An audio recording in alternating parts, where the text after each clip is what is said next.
Hello, everyone. My name is Mama Bunny, and thank you so much for coming back to the burrow. Oh, it always makes me so happy to see all of you here. And to all of our new friends, hello, it's so nice to meet you. Well, since yesterday was Easter, for those of you who celebrate, and today is the first day of April, I thought we could read the tale of Peter Rabbit. Oh, I'm so glad spring is here, aren't you? The grass returning, the flowers beginning to grow. Oh, and the warm sunshine. I can't wait until we can play all sorts of games outside together. But until then, I'm going to tell you a story that'll put a little hop in your step. Well then, we can't have our story unless we're all nice and cozy. So make sure you're wearing something comfy and grab your favorite stuffy. I think they're going to want to hear the story too. Well then, how about I begin? The Tale of Peter Rabbit. Once upon a time, there were 4 little rabbits, and their names were Flopsy, Mopsy, Cottontail, and Peter. They lived with their mother in a sandbank underneath the root of a very big fir tree. "Now, my dears," said old Mrs. Rabbit one morning, "you may go into the fields or down the lane, but don't go into Mr. McGregor's garden. Your father had an accident there. He was put in a pie by Mrs. McGregor. Now, run along and don't get into mischief. I am going out."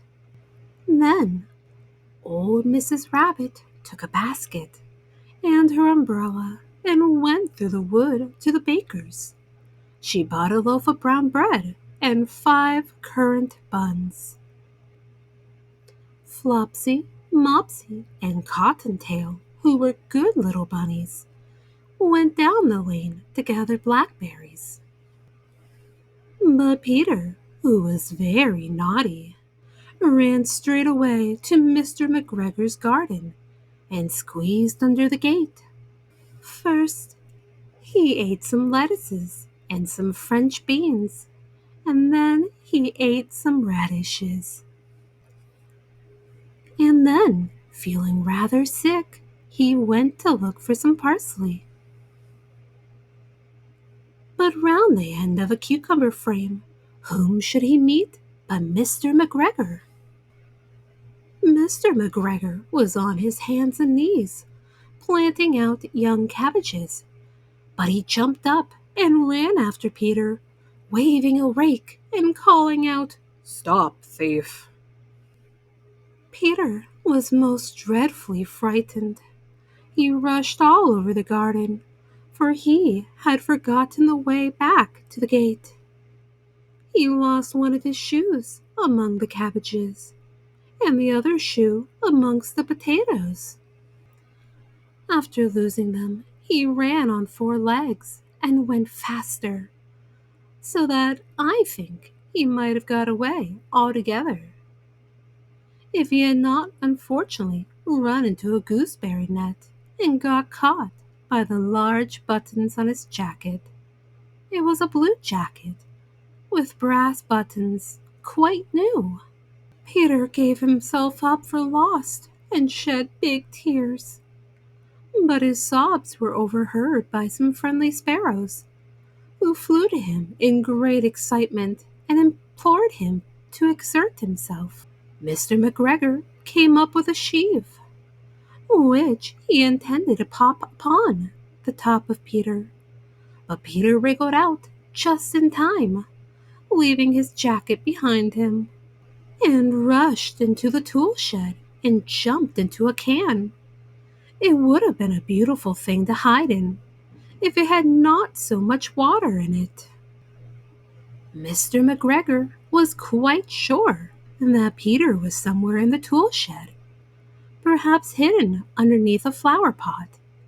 He began to turn them over carefully, looking under each. Presently, Peter sneezed. Kerchooey! Mr. McGregor was after him in no time, and tried to put his foot upon Peter, who jumped out of a window, upsetting 3 plants. The window was too small for Mr. McGregor, and he was tired of running after Peter. He went back to his work. Peter sat down to rest. He was out of breath and trembling with fright, and he had not the least idea which way to go. Also, he was very damp with sitting in that can. After a time, he began to wander about, going lippity-lippity, not very fast, and looking all around. He found a door in the wall, but it was locked, and there was no room for a fat little rabbit to squeeze underneath. An old mouse was running in and out over the stone doorstep, carrying peas and beans to her family in the wood. Peter asked her the way to the gate, but she had such a large pea in her mouth that she could not answer. She only shook her head at him. Peter began to cry. Then he tried to find his way straight across the garden, but he became more and more puzzled. Presently, he came to a pond where Mr. McGregor filled his water cans. A white cat was staring at some goldfish. She sat very, very still, but now and then the tip of her tail twitched as if it were alive. Peter thought it best to go away without speaking to her. He had heard about cats from his cousin, little Benjamin Buddy. He went back towards the tool shed, but suddenly, quite close to him, he heard the noise of a hoe. Scritch, scratch, scratch, scritch. Peter scuttered underneath the bushes, but presently, as nothing happened, he came out and climbed upon a wheelbarrow and peeped over. The first thing he saw was Mr. McGregor hoeing onions. His back was turned towards Peter, and beyond him was the gate. Peter got down very quietly off the wheelbarrow and started running as fast as he could go, along a straight walk behind some black currant bushes. Mr. McGregor caught sight of him at the corner, but Peter did not care. He slipped underneath the gate and was safe at last in the wood outside the garden. Mr. McGregor hung up the little jacket and the shoes for a scarecrow to frighten the blackbirds. Peter never stopped running or looked behind him till he got home to the big fir tree. He was so tired that he flopped down upon the nice, soft sand on the floor of the rabbit hole and shut his eyes. His mother was busy cooking. She wondered, what had he done with his clothes? It was the second little jacket and pair of shoes that Peter had lost in a fortnight. I am sorry to say that Peter was not very well during the evening. His mother put him to bed and made some chamomile tea, and she gave a dose of it to Peter. 1 tablespoon to be taken at bedtime. But Flopsy, Mopsy, and Cottontail had bread and milk and blackberries for supper. The end. Oh, I'm so glad that Peter was able to get out of the garden. But remember, we should never take something without asking. That's not nice. Well then, my little ones, I hope you enjoyed this story. I know I did.